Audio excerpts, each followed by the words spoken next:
Lab 2 is going to be all about creating basic shapes, learning control, visual things like color, stroke, shapes such as triangles, circles, quadrangles. We can call these primitive shapes because we're not going as far as like a pen tool or unique drawing yet, but exploiting still basic shapes, color, controlling the canvas. You're also going to be adding text. So this will show you how to control some basic things like font size and just getting text to render on the canvas in the area. And because this is your first lab to really explore and play, I think it'll help you understand the syntax. So keep watching out for some of the patterns. I'm going to also bring up for a moment a slideshow that's posted on iLearn for you. And I think what you want to do is go ahead and go through this slideshow on your own. It might be nice to read through it before you start the second lab. I think it'll give you a better foundation on why we're learning this, what it's about. And it also, let's jump ahead a little bit, starts to go over syntax. And I think those are some things you want to really try to memorize, kind of grab on. Like to give you an example, that when we say syntax, we're kind of talking about the rules of a language. Like English has rules like we start sentences with a capital letter. But once you get into JavaScript, start to watch its particular rules. And I think it'll really help you code well.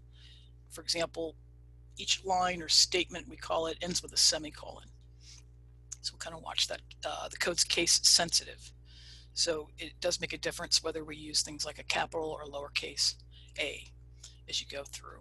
So again, instead of having me read this to you though, I think you can go through this slideshow yourself and again, kind of get a grounding. And then you can come back into logging into P5. I'm viewing a sketch I made and I'm going to go to my account, drop down and click my sketches for a moment. And this is one area you can come to find the new sketch button to start out. And as a small aside, I have sometimes found this to be a little glitchy. Sometimes I've clicked new sketch and just nothing happened. But maybe the site was overloaded. If that happens to you, just try it again, come back to it. And by the way, if you've made a series of sketches and saved them, they're stored here for you. You definitely have to log in, I'll remind you, in order to have them saved. And I can click any of the sketches I've made earlier to reopen them in the editor. And by the way, I'm going to hit the play button to run the program. As a reminder, this, you can think of this as a program, and it's going to read the script and perform each step, each function, line by line as it runs down. So for example, when it hits the circle function, it's at that moment rendering it to the screen. But I'll go ahead and hit play so that you can see my finished drawing. By the way, I'd like you to be playful with this. My mission is to get you used to the code and how to create objects, but I think you'll learn more if you enjoy it. And I hope you don't draw my drawing. So it can really be anything you want that uses basic shapes and text and color. So if it helps to have some ideas, you can do a landscape if you like, but you could also create a self-portrait. You could create a portrait of a dog or cat, your favorite pet or animal. Might be fun. Maybe another idea is, I think it's always fun to draw monsters. So that might be something. Or maybe one other thought is, how about a robot? So just kind of throwing some ideas out. But again, you can pick something that you enjoy. The first couple of lines of code that I have here is a comment. And I want to get used to adding notes and comments for yourself. And there's two different ways to create a comment in JavaScript. This first example is intended to be a multi-line comment, meaning I can click in here and I can add more notes. I could type in as much as I like as a reference for myself. And if you have a multi-line comment, what you're going to do is start with /*, then you put in your comment, and then you end it with the reverse. You end it with */. As an aside, that's the same syntax for comments in CSS. Some people might remember. And there's a second way you can add comments or notes to your code. And I highly recommend this, by the way, to keep track of it. There's so many things in here, I might get confused, but I can see, like, maybe I want to find the clouds I created. So right here, I've created a comment. I'll highlight that on line 18. This style of comment is handy if your comment is just one line.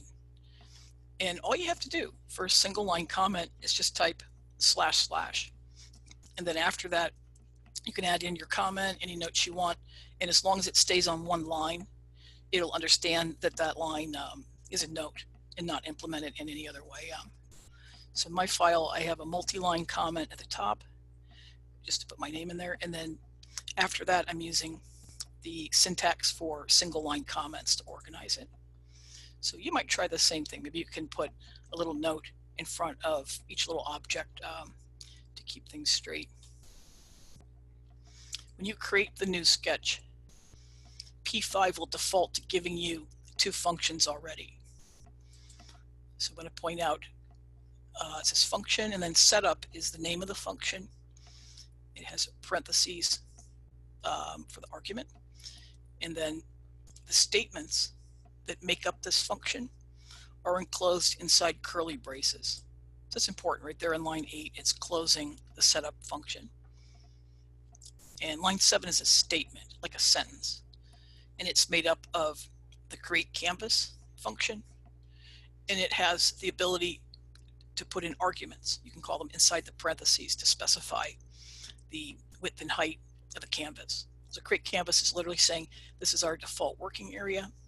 They're assuming that it's measured in pixels, and you can enter in two values, comma separated. So I entered 500 by 500, and you can experiment with that if you want a bigger area, smaller area. It's just setting up the drawing area literally.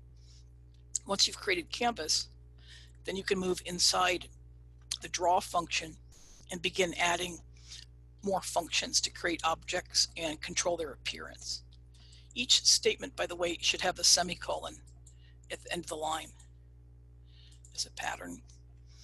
One other thing I want to point out is that it's important that between the function name like background or fill and the parentheses that there's no spaces that needs to be attached. In some cases you may see a function with parentheses with nothing inside of it, like no stroke. Just really doesn't need any arguments. It doesn't need to specify anything other than just putting in the name of the function. In this case, by the way, no stroke is saying I don't want any kind of border or outline visible on any of the shapes. And that's taking effect all the way down the program unless it ran into stroke, changing that situation or specifying something up. But I wanted mine to have just fill colors, no strokes, so it's convenient for me to put no stroke right up at the top. From here, you can start to experiment with a lot of the functions for primitive shapes. And I want to remind you that you have the reference. So I want to get used to using that. In addition to materials I give you, you can just go to P5 reference and start to click on some of the functions to get more information. So for example, under shape 2D primitives, you could try out any of these. And in addition to the examples I have on my screen, you can come back. Like for example, I didn't put any lines inside or use arc, but I think yourself, you can come back and click on this in the reference area and find out what the parameters are and what arguments you need to enter in to make it function. And you're welcome to use my example also as a starting point to see what kind of shapes I've altered and added. The Getting Started lab used ellipse to create a circle. But I want to point out that there's an additional function named circle, and it's just a little bit simpler because since they're assuming the height and width are the same size, you only need to put in one measurement. 200 right there is telling it that this object is 200 pixels wide. If I use ellipse, then there's actually 4 values, and the last 2 are the width and height of the object, which is nice if you want an oval, by the way, where it's taller or wider in one dimension. But to create the clouds and the sun, I used all circles for simplicity. The first 2 arguments, my 300 and 350 value, is giving it the position. The way this is working with Canvas is it's measuring first from the upper left corner, and they're assuming these values are in pixels. So remember, my canvas is 500 wide. And the first value on circle is the X value or horizontal position.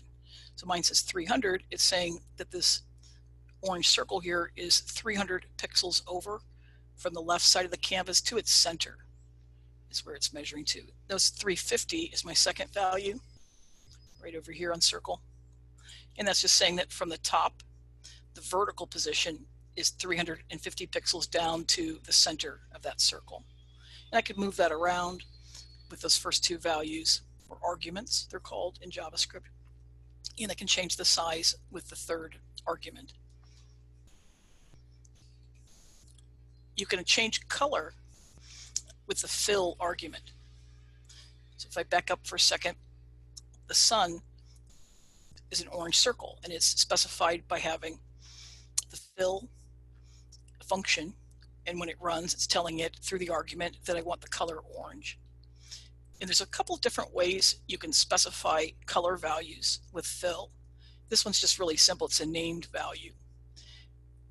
Up above, there's background that is specifying this blue background color that's specified earlier, and that particular one is using a hex value, 6 digits with the pound symbol to indicate it's a hex value. Both of these, you might notice, have a quote around it. And I recommend that you go back to reference, click on fill, and read about it. And it'll start to tell you that there are a lot of different ways you can specify color. And if you add the quotes, this is called a string, like a string of information, you could say, in JavaScript syntax. And if we add the quote marks when you're using fill, it'll give you a wide variety of options in how you specify color. For example, by adding the quotes and using a string in that argument, I'm allowed to use named colors, hex values. I can also specify RGB colors. And I'm going to actually drop down because there's some white circles that are transparent for the cloud here.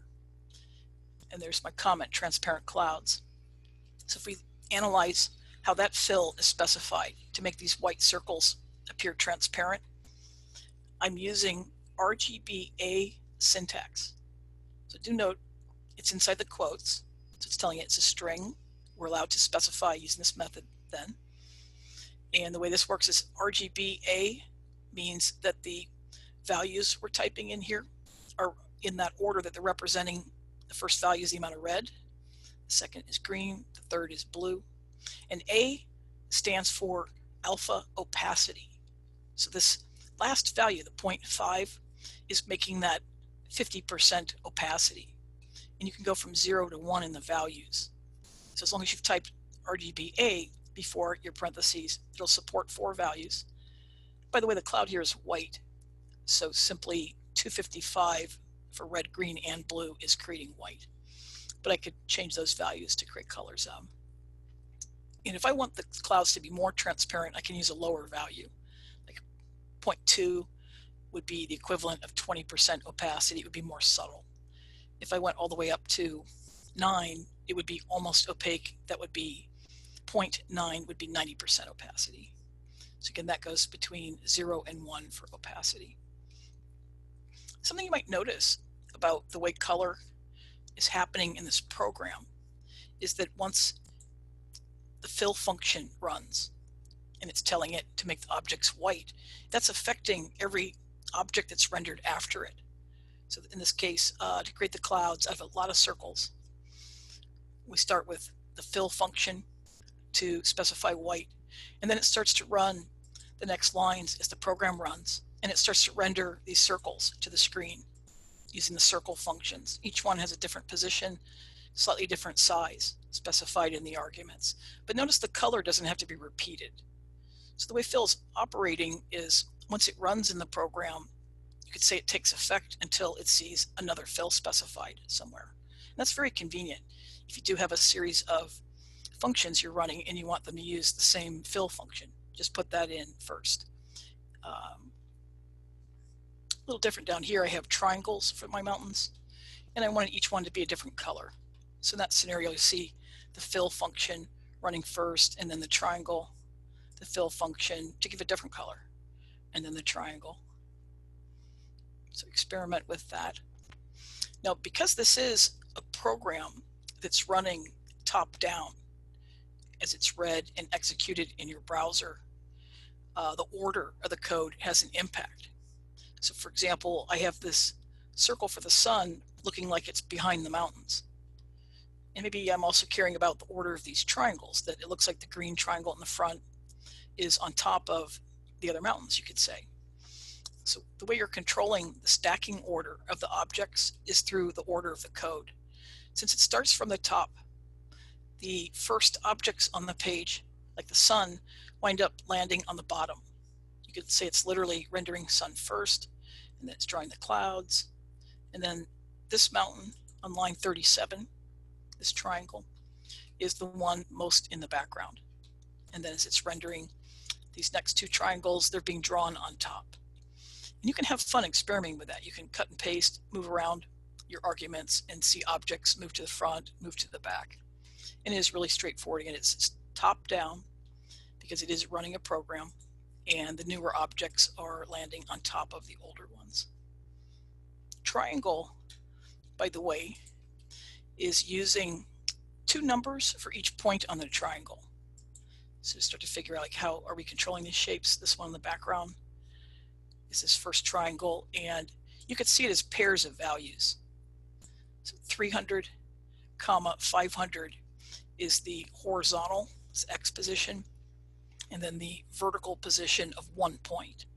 So the very tip of this mountain, if I look at those numbers, is 300 pixels over, and then it is 500 pixels down.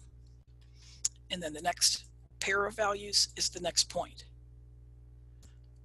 The last pair is the third point on the triangle. So that's how that's breaking down. Notice there's a negative number here, and it does support that, in that you can have objects that are essentially off the screen, is one way to put it. Like, I wanted this triangle to feel like maybe it's sort of starting to the left of the real canvas area. And I can also say that it does support having objects that sort of flow off the canvas. You're not going to see them. They won't be visible if they extend beyond the canvas edge. But if you start experimenting with the position of something like a circle, it could sit on the side and it just simply still exists, but part of it is hidden from view. And normally positive numbers are moving to the right if it's a horizontal value. A positive number for a Y value is measured down, but you can reverse that. The minus 100 is sort of saying move to the left from the edge of the canvas by 100 pixels. And you could also say a negative number on the Y would say go up from the top a certain distance. So that could be interesting to experiment with those kind of values. There's one other function here that's using coordinates for individual points. I want to point out there's the quad function on line 48. It's being used, by the way, to create the little snow cap on top of the mountain. And if you look at that shape, it's not really a rectangle. It's not parallel, you could say, the sides. It is made up out of 4 points, though. And that's what quad is for. It's almost like triangle, except you have a fourth point. And the arguments are pairs of values for X and Y positions. Very similar to how triangle is being rendered, except you have a fourth value that you can work with to create your shape. So that 125 is saying the point is 125 pixels from the left, and it is 200 down. I think it's actually the top one. So you might experiment with making very simple shapes with quad and try fiddling with the values to see the objects move around. Then I'd like you to add a small amount of text, just to begin to see how that can be rendered. So I've used a few different functions here that relate to text. There's text size, text font, and text itself. Text function is the one that's letting me control the position and also the actual words themselves. So for example, you can see I have a title, landscape, and my name. So landscape is a string. I want to point that out because it does need the quotes around it. So it doesn't think it's some sort of argument or value like 200. Having the quotes around it helps it understand that it's kind of literal content. a string of information, you can say, in JavaScript. So you just put in single quotes, and then you can have whatever content you want to actually appear. You can use spaces too. Like down here, I have my name with a text function, and inside the quotes, in addition to first and last name, I have a space there. So it supports that.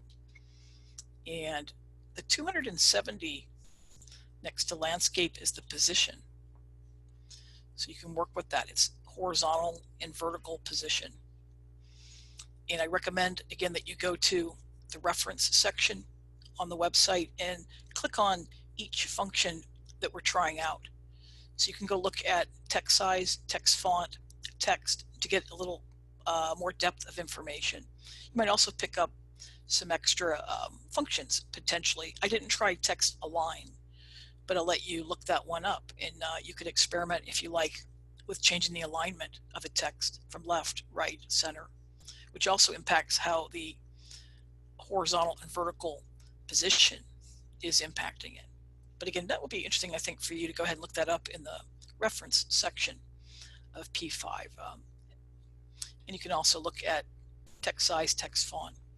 The font name is also a string. So I specified Helvetica. It also needs the quotes. And text size is just a value, raw number. So you can enter in values there.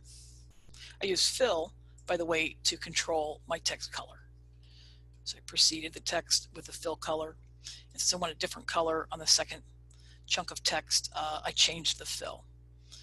But I'll remind you, if you have more than one function running where you don't need to change color, it is fine just to specify fill a single time.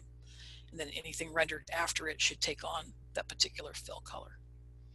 So try to have fun with this lab. It really is getting you started with a lot. In a way, it's helping you learn the syntax of JavaScript. And I think the beauty of working with P5 is it's very visual. So you're getting instantaneous feedback about what's happening, and you can see these values or arguments taking effect if you fiddle with them. I think you'll understand them better. And I still want you to also get used to using the reference materials in P5, where you're trying to read about some of the details here yourself, just to be able to use P5 better. And the flow of this is this week's just getting you started and kind of learning to make objects, control the canvas size, control color. But it's going to get exciting from here, because we're going to begin to look at how JavaScript can be used to make everything interactive in the next couple of weeks. So this is really just a starting point for you, and I hope that you enjoy it. Make sure you are saving, by the way. So now and then you can hit Command S on Mac or Control S on Windows to save your sketch. I also have auto refresh checked. I recommend that so that you don't have to continuously hit the play triangle to see changes to your code. And don't be startled when you first start if it looks blank, because you do have to click that play button at least once in your sketch to preview. But again, if you have auto refresh turned on after that, you should see things take effect almost live while you're coding. And if you want to experiment, make a few more sketches. It shouldn't feel like it's real precious in here. I name my sketch by clicking the little pencil icon up at the top. So they'll give you a default name when you make a new sketch, but you can save, click up there, make sure you name it. I still want to stress you need to be logged in. Like I see hello Diane Ninja in the corner. So I have logged in using GitHub, and that's important for it to be able to save your work and for you to be able to share it. Once you're finished creating this piece and you want to turn your program in to me for the assignment, you can copy the web address up at the top here. You can copy your URL and then go into iLearn and submit it for Lab 2. I still encourage you to experiment. I'm going to go to my account in the corner for a moment and choose my sketches. You can come back here and play as much as you want. You can hit new sketch, even just try simple things if you like. There's also some options under the drop down, like you can duplicate a sketch and then work on it, experiment with it. And from this window, I just click on them to reopen them to come back in here. And then I need to hit that play to run the program. So have a lot of fun with Lab 2, and congratulations, you are working with JavaScript.